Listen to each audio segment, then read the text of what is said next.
Hey everyone, welcome to the Hey Hannah podcast. I'm your host, Dr. Mya Fields, but to my friends and those who know me well, I'm just Mya. I'm a higher education administrator, a mother, and a wife of 14 amazing years. But above all, I'm a Christ follower. This podcast is a special platform created to honor the memory of my beloved daughter, Hannah.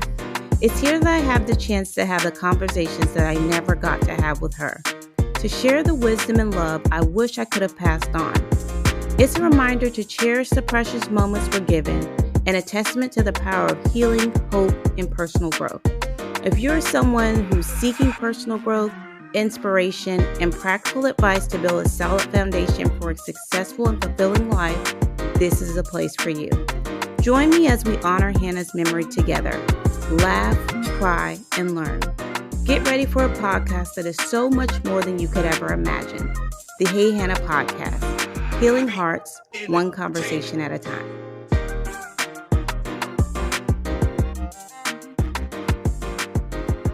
Hey everyone, welcome back to another episode of the Hey Hannah podcast. So glad that you were able to join us again today. This is going to be a very informative and helpful episode. We have Kathy here who wears many hats.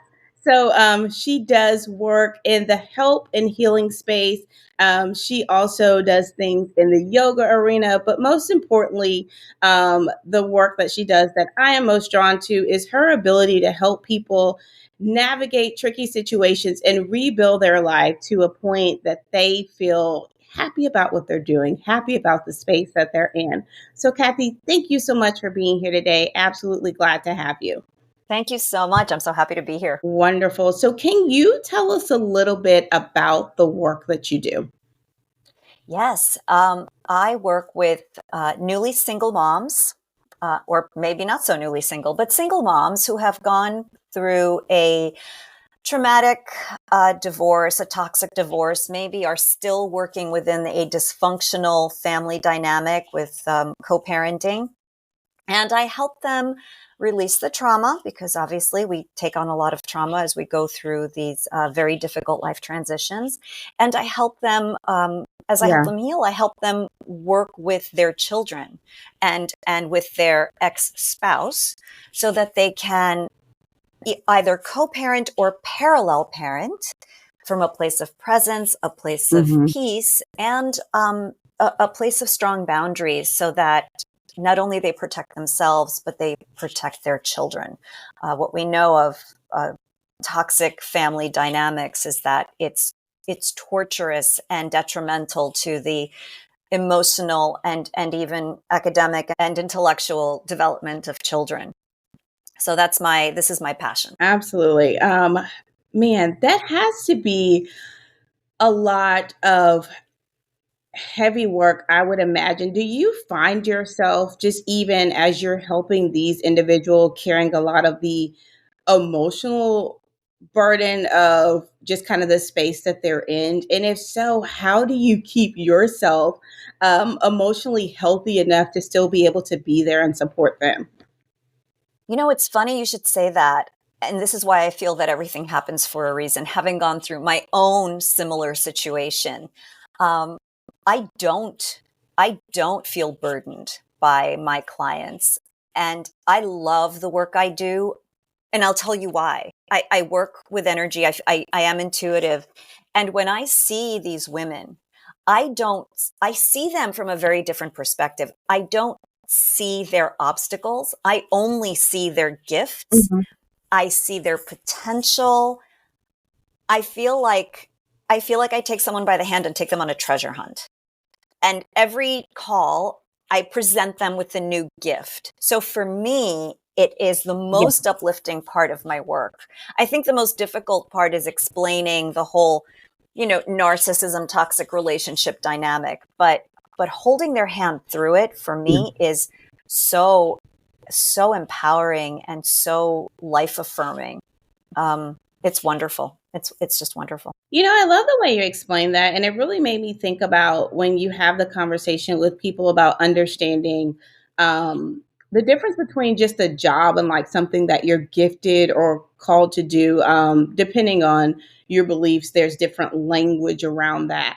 But I feel like when you are gifted in an area or called to be in a certain area, you have the influence, or my word of choice is anointing in that specific area. So you mentioned that you see these individuals and you feel, rejuvenated to an extent, or excited about the possibility of being able to take them on a treasure hunt to, obviously, a better place that they end up at the end. But if it's just a job for someone, and that's why it's so important to get into areas that are your passion and your gifting, it's like you can see this person and they're kind of, they're draining you, and you're not as helpful in your responses to them. And ultimately, you kind of both end up hurting each other, which isn't, a benefit to anyone. But I love the way that you explain that, because it definitely is like just a living example of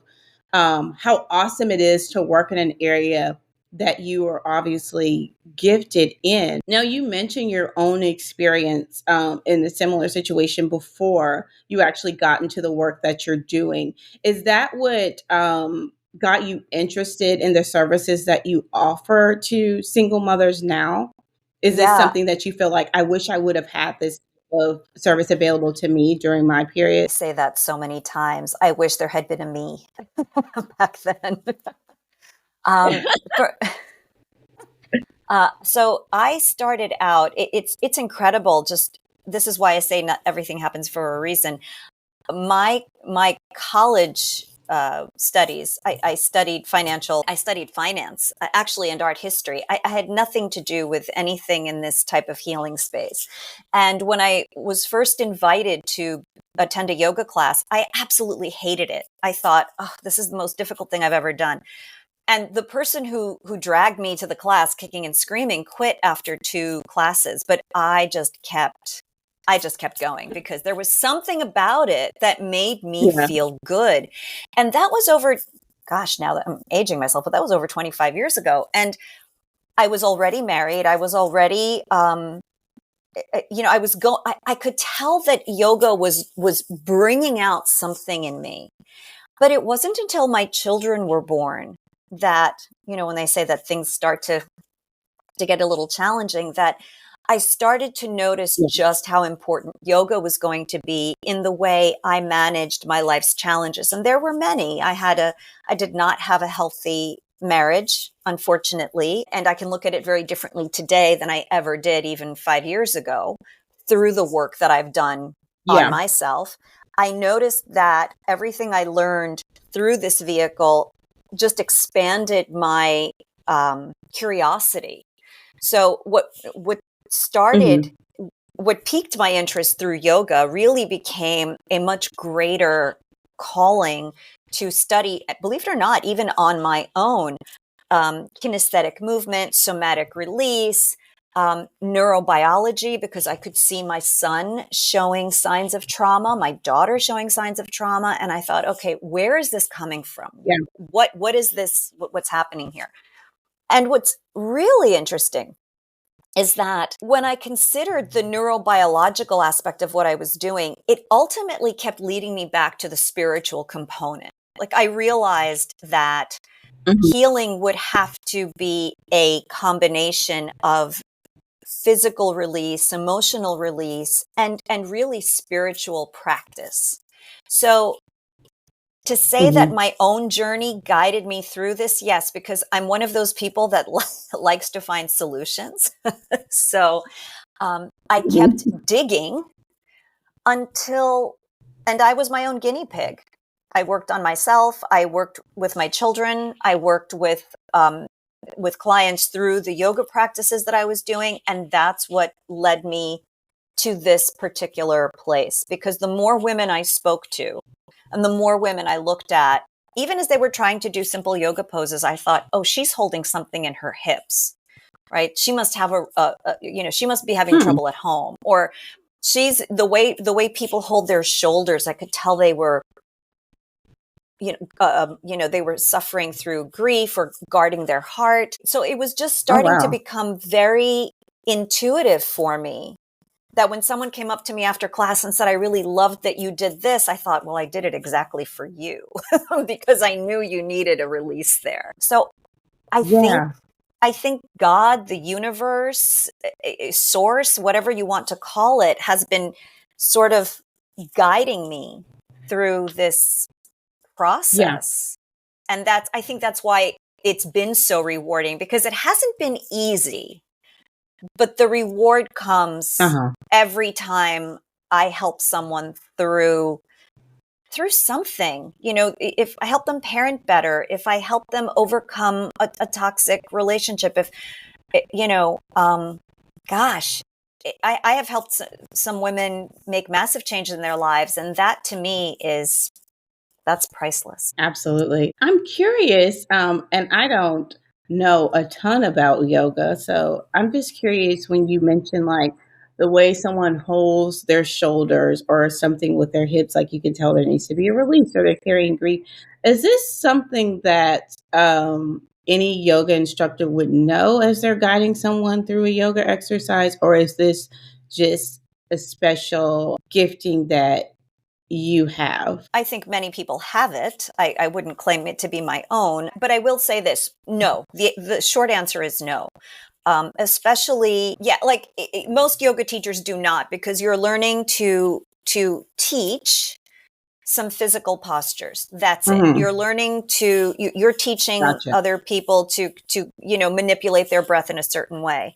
But my studies, and I'm going back now, this is 10 years of work, have brought me through not only to help people hold their body, but I'm going to give you an example to illustrate this. I'm cutting myself off a little bit. So I had a potential client who said to me, she was telling me about her life experience. And she said to me, I've had to swallow all of this toxicity and I can't swallow it anymore. So she kept using that word. And I said to her, well, tell me about your thyroid. What's going on there? And she said, I have developed a thyroid issue.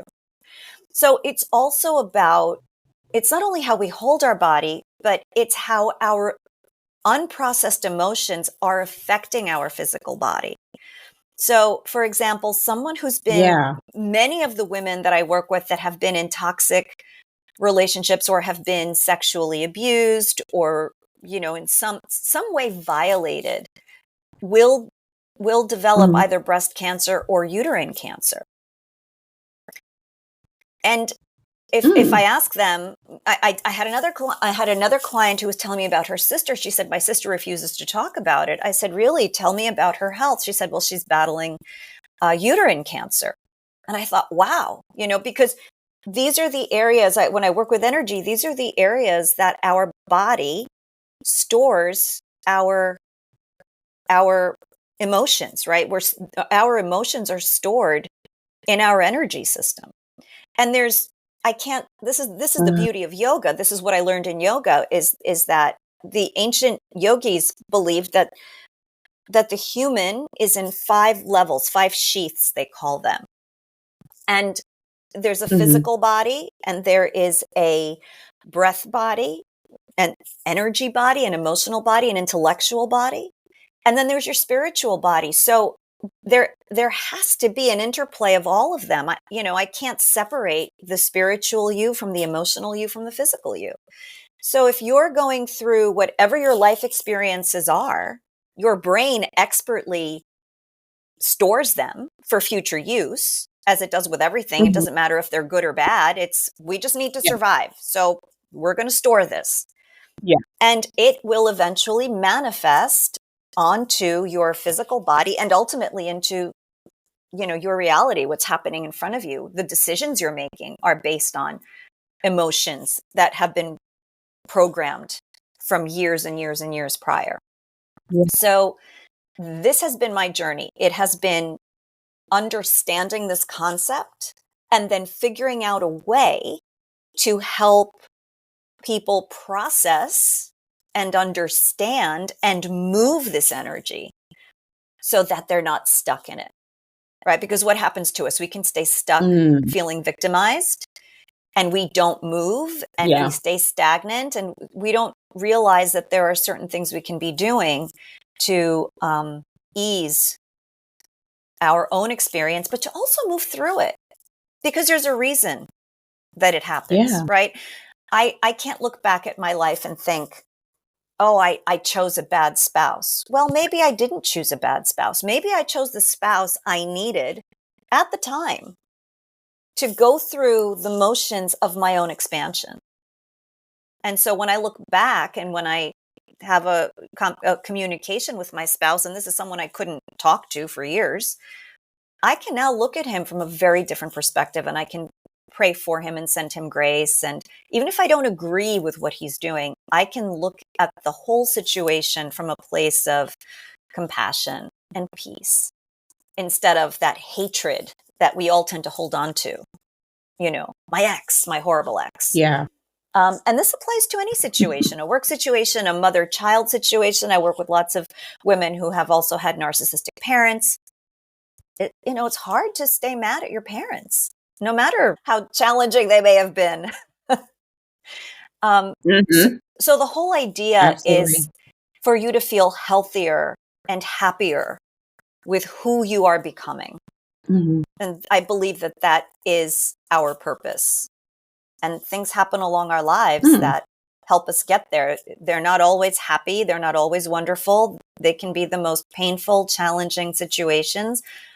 But I truly believe that there is a gift in everything, in absolutely everything. I like that that positive spin you have on it, Kathy. There's a gift in everything. I think we should all just hold on to that, even when things just seem really icky. Like, remember, there's a gift. There's a gift there somewhere. We got to look for it. It's really great that you mentioned many different avenues that you are hitting when you're helping someone with, growth and just kind of moving through complex situations. Because I feel like, your growth process isn't necessarily a one size fits all.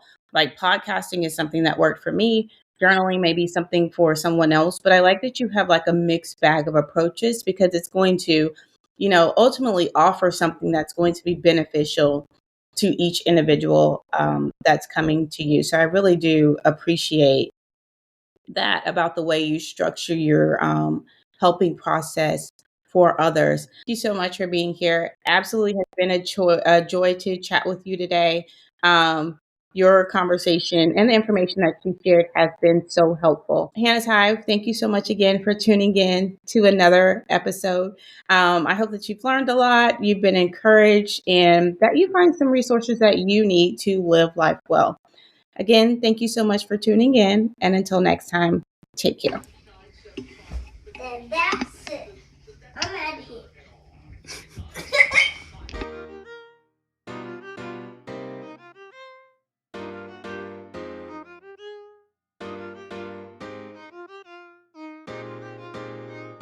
Thanks for joining us on this episode of the Hey Hannah podcast. We hope that you found inspiration, insight, and encouragement in our conversation today. If you enjoyed this episode and want to stay connected with us, be sure to like, subscribe, and review the Hey Hannah podcast. Your feedback helps us reach more people and spread our message of love and wisdom. You can also follow us on social media at Hey Hannah Podcast. Find us on Facebook, Instagram, and TikTok to stay updated on all the latest episodes, behind-the-scenes exclusives, and engaging content. And for those of you who prefer the visual experience, catch the video versions of our podcast on our YouTube channel. Just search Hey Hannah Podcast and hit that subscribe button to never miss an episode. For even more Hey Hannah goodness, visit our website at www.heyhannahpodcast.com. There you'll find updates, bonus content, and join a community that embraces you with open arms. Your continued support truly means the world to us. Together, let's spread love, share wisdom, and honor every precious moment. Because here at Hey Hannah, we believe that life is meant to be lived well. Remember, a new episode of the Hey Hannah podcast is released every Wednesday, so mark your calendars and be sure to tune in. Thank you again for being a part of Hannah's Hive. Until next time, take care.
entertainment.